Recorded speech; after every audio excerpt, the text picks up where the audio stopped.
and gentlemen, may I have your attention, please?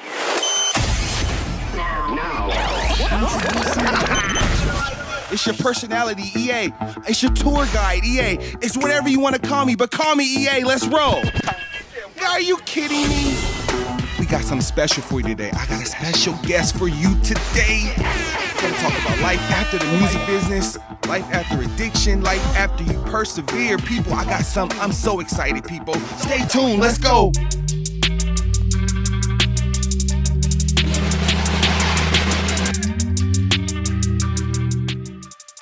I'm sitting here, man, I just had to get it in with the great Nicole. That's right. The great Nicole Clark, a.k.a. Sassey. The great Sassey. Well, thank you. Yeah, that R&B, late 90s, early 2000s. Right. What's been going on? Man, I've been living. I'm out here. I've been in Portland forever. People think I done left. Right. I've been here. What you been doing? What's been going on? What's been cooking? Good looking? I'm currently at PCC doing an internship in the alcohol and drug program. Okay. Trying to get into counseling. Okay. It feels the most comfortable for me, given my background. What's your background? So, a lot of you guys know me from the song I put out. Oh, I just wanna kiss you. I just wanna hold you tight now. Pretty little face, slow dance with me. Yes. 2000. I just want to kiss you. I got a That song. picture where I was just like in so much I don't know, I was feeling the music and you at the same time. That was my favorite picture ever. Oh my goodness. That was real emotion. I felt that, like, that music was real. Like, Yeah. wow. That was when it was different, though. That was fun. Mm-hmm. That was like super early. I was like 17, 18 then. So what you been working on since the music? I mean, I tried the music thing for a while. Mm-hmm. Then life happened, I Right. had a baby. Righteously. My favorite kid in the world. Well, I can't say that. I have 3, so. Oh, okay. He's my Okay. favorite human being. So you've been anyway. busy since the music. Yeah. Just trying to, be a good parent, take care of my kids, and also just take care of myself, Right. Like I said, I went through quite a bit after that song came out that a lot of people don't know about, or they do. Mm-hmm. I've been kind of open about being in recovery Okay. from alcohol and drug addiction. Okay. So, okay. I mean, for a long time, it was kind of embarrassing, like that my life had gone in that direction. But I think now I'm at a good space where it's okay for me to talk about because if it helps anybody, then I'm kind of down with that. So are you saving people these days? I'm not responsible for saving people. Okay. I really like when That's a good way to look at it. I just like being connected to people who get to save themselves. Yes. That's a good way to see like a good side of the world, especially in the world we live in, Like people are dying from addiction like literally every day. Man. And it's difficult, but and it could have been me. But I come from a family of addicts, so we went through quite a bit as children and growing up in Northeast Portland. Man. My brothers was gang members, it was real bad. So it wasn't like we had like structure and we didn't have like a regular home life, So being raised in my household, drugs were just a part of a way of life. Man. It's just how they dealt with their stuff. But for me, I had a different goal, and that was to sing, so I would practice singing every day. I wanted to make some of myself. See, that's what you got to do with anything you do. You got to every day. And the law of attraction. Do you know about the law of attraction? Talk to me So about the it. law of attraction is if you can see it in your mind and you believe it so wholeheartedly, right, that it can actually come true. I really believe that now that I think about it. Like I used to really be like, I'm gonna sing. I'm gonna be on a stage. I'm gonna be doing this and that. I'm gonna put out an album, and I did it. Right. It came true. So are you still doing that these days? Are you still looking at stuff and visioning and you still I do dreaming? actually sometimes. I haven't as much as I probably should, but it's just because the way life has been set up for me. That has kind of been put on the back burner. Right. So it's time to put it back on the front burner, maybe. I mean, there's parts of singing that I really miss, Being in the studio, creating something was really fun. And I still listen to my album, you know. You and should. reminisce. I do too. I got it in my love making Oh, God. playlist. Right. My goodness. Local, especially the local artists. I support y'all music still. You got to get your streaming money. I just ordered it. I just ordered it online. So you don't got an Apple Music subscription? No. You should get an Apple Music subscription where it's just. I just comes wanted in. the actual CD though, so I ordered it off Amazon. Oh, that's dope. Right. I didn't know they even had CDs anymore. Mm-hmm. Okay. You can Google anything. Yeah, I didn't know they still had that stuff. Everything is streaming now. Like I stream everything. I'm just. I think like, it was just so I could show my kids though. Yeah. Like, you know. Oh yeah. My kids are still like, every time we go anywhere, people are like, "Aren't you sassy?" And I'm like, my kids are like, "Mom, I don't understand what's going on." Like, right. They just become famous. They don't know nothing But about why? that. Right. Yeah, they know I can sing though. I be singing to them all the time. You're looking at me. The way I'm looking at you. Take you home with me. Girl, come But home I'm with way too sassy. me. Yeah. When I got into the industry, then it was like a lot of people, like a lot of cheerleaders. You know what I'm saying? But Oh, up man. until then, Woo. it was like that was foreign. Nobody was really pushing me, so it was like I had to do a lot by myself as a child. So when I got to that stage where everybody was kind of like all for me, it was uncomfortable, you know. And a lot of things happened in that scenario. I mean, back then, that it was too much pressure for me. So, But it was a good test. You know, test is the root word for testimony. right. So you know your testimony is strong, and now you in the field. You working. Right. You counseling. Right, That's right, right. big. That's huge. I'm It's proud like of the you. most I'm very proud of beautiful you. thing, right? Yes. I mean, the thing is like being raised in a household with addiction. Mm-hmm. You know, as a child, you have no control over what people do. You kind of got to go with whatever they're doing, Right. and be raised with that. Right. And so, like, not really fully understanding it myself, and nobody ever really explaining what addiction was. I became an addict also, and that's the way that I figured how to like deal with my emotions and deal with my problems was You to don't drink say. and use. Yeah. You don't say. And I did that for a long time, you know, until it just got out of control, and you know I had to check myself in treatment. Treatment. Treatment Okay. happens. And it works and it helps. Treatment helps. It does help, Okay. The organization you're working with. right? Tell me a little bit more about them. Like, you know, how are they saving lives in our community? I work for a culturally specific nonprofit treatment center, and we're trying to focus on our community, African American women. It's really difficult though because it's like a epidemic happening in our city. You know, a lot of people are on heroin and methamphetamine. Like, there's a lot more mothers than people even know, like neglecting their children and not being able to take care of their responsibilities. Well, where the dads at? Where them deadbeat daddies It at? just happens that way, you know. So what's happening is people are becoming way more addicted to opioids. You know, we have opioid epidemic right Yes, now. yes, yes.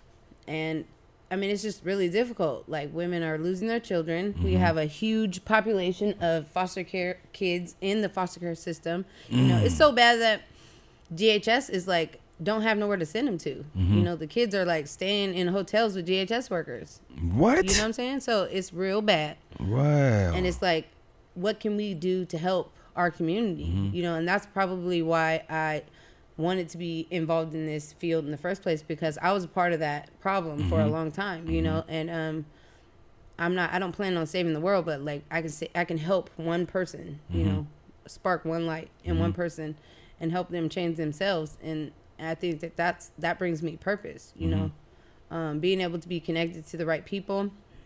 We have outpatient services, inpatient services. We have So inpatient service, you got people living there. residential. We have lots of places that women can come with their children. So you say culturally based. Culturally specific. So it's only African It's American. not only African American, but we will accept. Anyone. Yeah, we will accept anyone. We're not How many beds?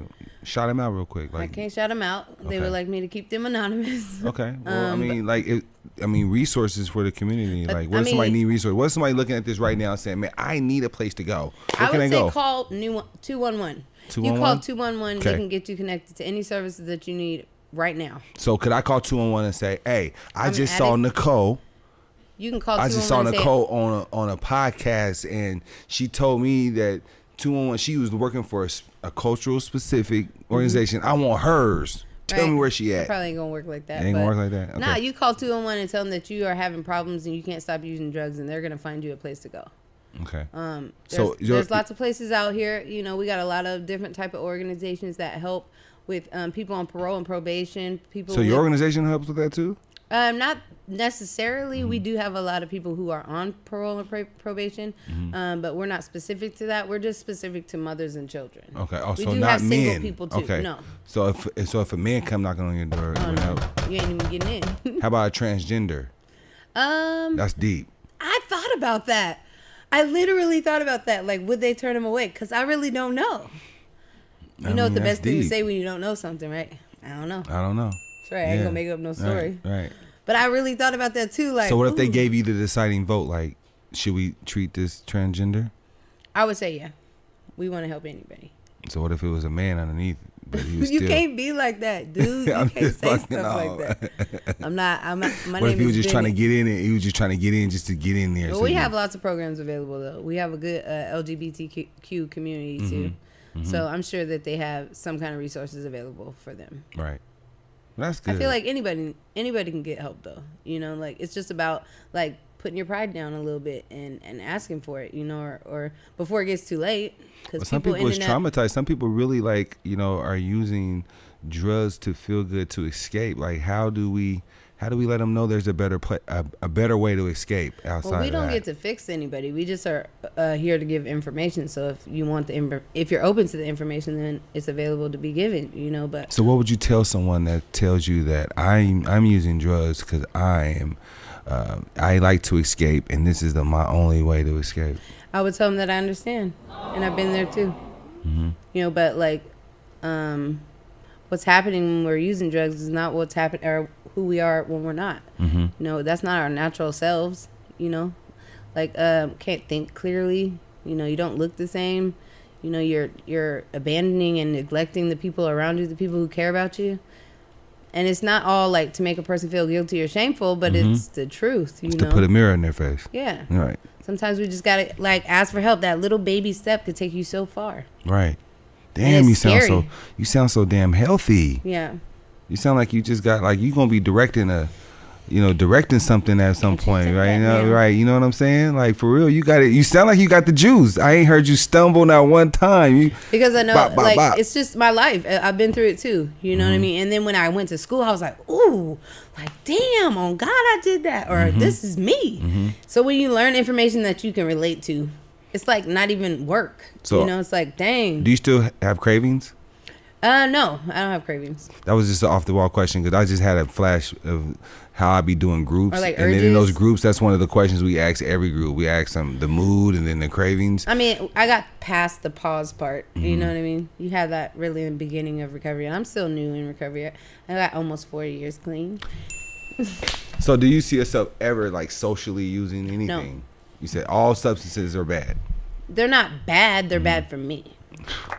You gonna direct something someday. Like, It's I'm just so the sincere, truth. I right? can't take anything because I abuse it. I feel your energy. I'm an energy person. Yeah. Like you, this everything you went through was for you to be right where you are right now. Right. And I believe that wholeheartedly on God.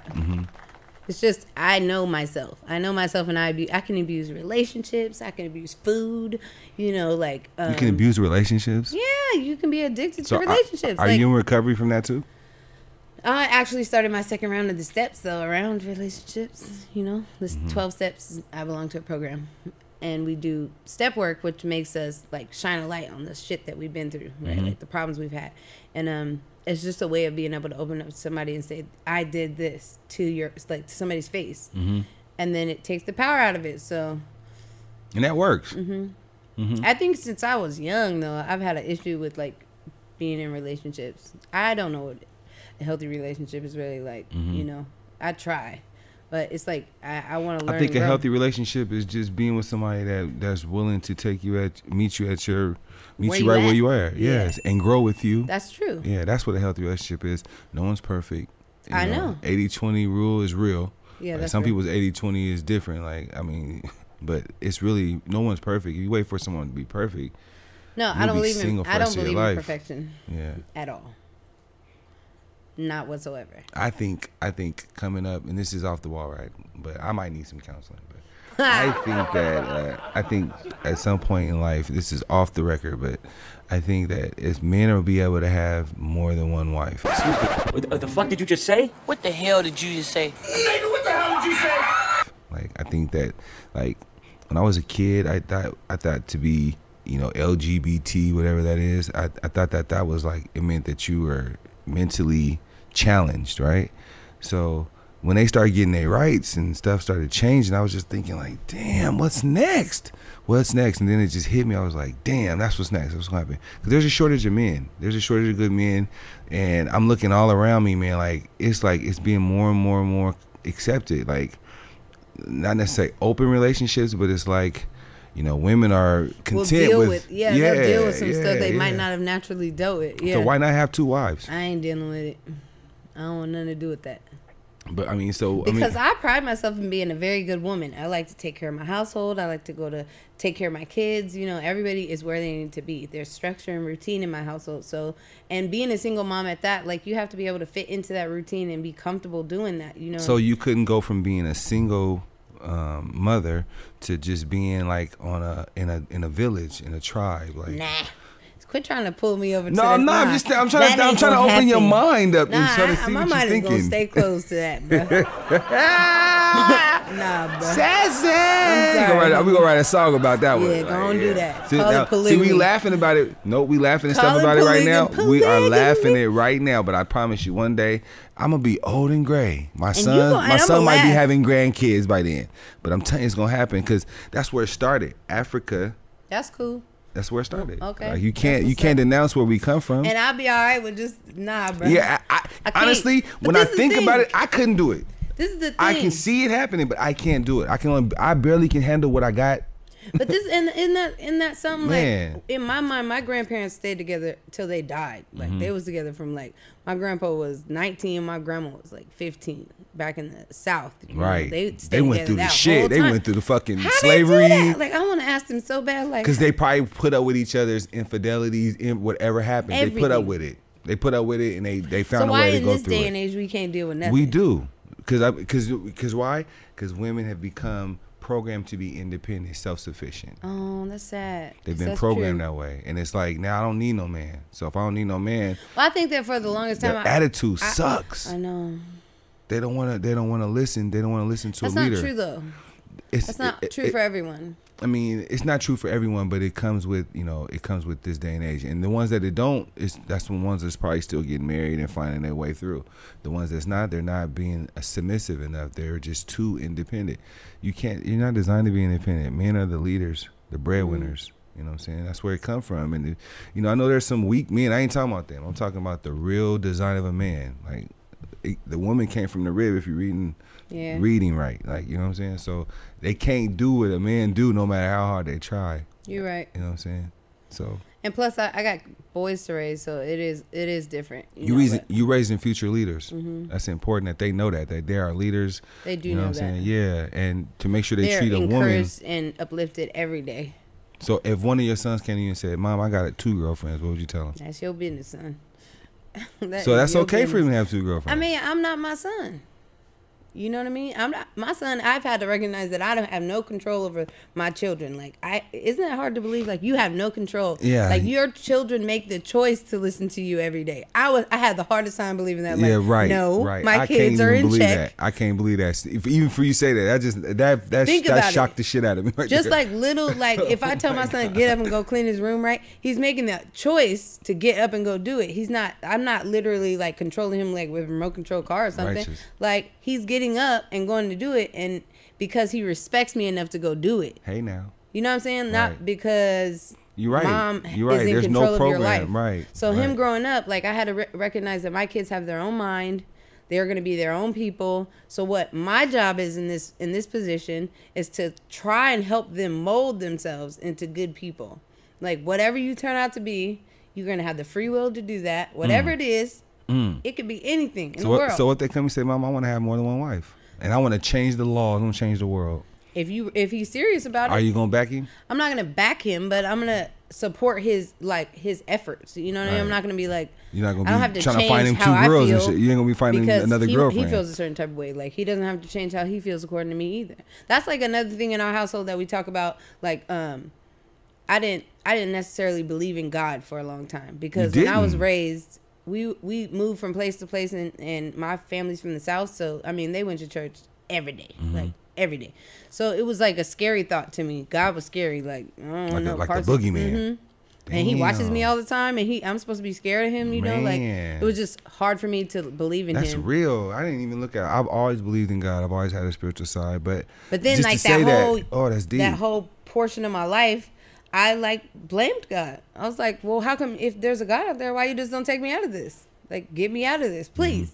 Begging him, crying. And he did. And now that he did, now you believe more. He definitely did. Yeah. But I didn't see that happening then. It's Right. not on my time. And I didn't think about that. Like, he ain't a magician. Come on. But he is though, because he definitely did some magician shit with you. Well, I think about it now, like Hocus pocus. with me and my kids, like the way that I try to encourage them to find something that they believe in, regardless of what it is, and they choose to call him God also at this point in their life. It's just about like asking the right questions for themselves. Like, So you don't take them to church or anything? no, we don't go to church. But you guys We've talk been to about it church. in the house, y'all. Yeah, we got like Bibles and stuff. We have. I believe in anything that makes a person grow or happy.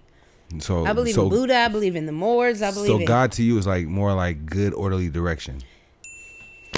I couldn't have said it better myself. That's what I learned in the. My sponsor told me that. I learned in some kind of treatment segment. I was in training. They told me An that ego was a slap in the face. That was a slap in God's face when they said that, though. An in ego my is opinion. edging God out. So when your mind, when you too big, Oh, pushing him I've never away. heard that one. That's good. I like that one. Yeah, but I heard the good orderly direction. When I heard that one, I was like, it was believe in deep, that. and I use that. I use that in counseling because I know a lot of people don't. I mean, for they whatever don't reason, even want to believe, and that's okay for them. Yes, You know, it is for okay. me. I had to find what worked for me. Yeah, Like right. I don't believe when I die I'm gonna go to heaven or hell. That's my belief, though. Right. You know, I believe that why would my God love me so much while I'm here, and when I go, He say, not you though. Remember But that one day? you open what I love about you. You open for change though. So right now, how you feel might not be how you feel 10 years from now. Probably won't be. Yeah, because at first you said you didn't even believe in God at all. Now you have a spiritual side. Right. Yeah, Because it I took mean, a- if it you took a think about testimony. it, like the depth and the darkness of addiction, if you just knew, Woo. Hello. it's like the opposite of what God is. Mm-hmm. It's like literally, right? And I couldn't get off the shit. I couldn't Mm-hmm. stop. And then all of a sudden something happened, like surrendering happened. And then one day at a time, I started talking to anything out there, whatever it is in the universe that everybody else is talking to. That's deep. You know, I started feeling like a little bit better, and then things started getting placed into my life that made sense. Like, oh God, I can do this, I can do that, and it can't be just my You own. know what you Yeah. yeah, right. So right. what is that, right? Right. So then to just start trying to build a relationship with something I couldn't see, I had to try to make sense of that. That didn't make sense. So like thinking of how the grass grows, right? The grass makes no effort. Right. It takes no effort for grass to grow. It doesn't hurt. Right. It's not straining. It just does what it does. Right. Flowers, birds, all that type of stuff. Like, where does it come from? Righteous. So that made you open your eyes. Like, Well, hold on, that's I what I gotta, pay attention I to gotta now. turn the corner. Right. Instead of all that, like, me. I'm thinking about me. I need to figure out for me. I got to do this for me, you know? Damn, you deep. It's the truth, though. You deep. I'm And serious. that's where my deep. God came from. And it's like, now I feel him in my heart. And then another thing is somebody told me, like, stop looking outwardly for God. You made from God. So God is inside. So that whole time I was going through all that sadness, he was going through the sadness with me. He was sad also. He was sad that you was sad. Yeah. It hurt him just as much, you know, to see me making that choice. Because in the end, for me, it became a choice. Like, I do believe I have a disease. People battle that, you know, because they say, like, cancer is a disease. You know, diabetes is a disease. I think addiction is a disease of the mind. And it's true. Because, I mean, where else does all this come from? Like, it's all these things that happen up in here that you have to fix with outwardly. Like, I need to have something that I can numb myself with. If you was to call that a disease, what would you say that you've done? You've in recovery, or I'm in recovery. or not recovery, in remission? I would say I'm in remission. Absolutely. because it's always something festering. It's always going to be there. So you I'm see never yourself- not going to be an addict. You don't think so? You I don't. don't. So I'm going to be a recovering addict as long as I try. How long were you abusing drugs? I've used like off and on forever. So how old was you when you started? When I started using on my own, about 24. Using on your own about 24. Yeah, like using daily. Right. So 24. So you probably went 5 years solid where you just was spent out of control. Right. So you can't see yourself being clean 10 years. Oh, I can. What you mean? Or let me finish. 10 years and to the point where you are not an addict anymore. Like your whole body, everything has changed. Because I believe and that's something they teach you in recovery. They say that to you. You're recovery forever. Da, da, da. I just don't. I kind of disagree. Not kind of. I disagree. I just think that if you put in more work in, and when you put in the work, right, you got to be able to. it makes sense. But this is also You know I've seen people with 19 years go back out and die. You know what I mean? Thinking that they could go back to doing the exact same thing they did when they stopped. Right. And your body is different now. Right. And die. Yeah, I think it's. You know, it all starts in the mind. Whatever I you just think. abuse whatever I can when I can, and if I'm not careful, that's what my life will be also. And plus, I like the feeling of being clean. I like not using anything to make me feel like I'm a human being. Man. I can be social without anything. I can That's be priceless. happy without it. You It's know, I priceless. can do all this stuff by myself, without it. So you happy these days? Man, Smile. You my smiling. life is good. Right. My life is good, man. No additives, no preservatives. Not a damn thing. That's what's up. This is 4 what we gotta years. do. 4 years. Well, 3 years, 10 months, 17 days. Oh shit! You got hours down to it. Let me see. I did have it on my phone. Hello. It was a pleasure talking to you. Like your word is very powerful. So man, addiction. There is power in recovery. There's resources. There's resources out Right. here. You know, if you need help, 211. 211. 211. Tell them the story. They'll get somebody to you. That's right. That's how it happened for you. That is exactly how it happened for me. I'm so proud of you, Nicole. Thank you. Analyze this. PDX.com, the website, all the latest, up to date, what's going on. Stay tuned. I need you to subscribe, man. You want to know what's going on, how you can be a guest, how you can do me, right? Analyze this, PDX.com. Not do me like sexually. Come on, people. Come on, you know I got a way with words. I mean, how you can do me. Like I got things for you to do, right? Analyze this, PDX.com. Holler at me. Until next time, take care of yourself and each other.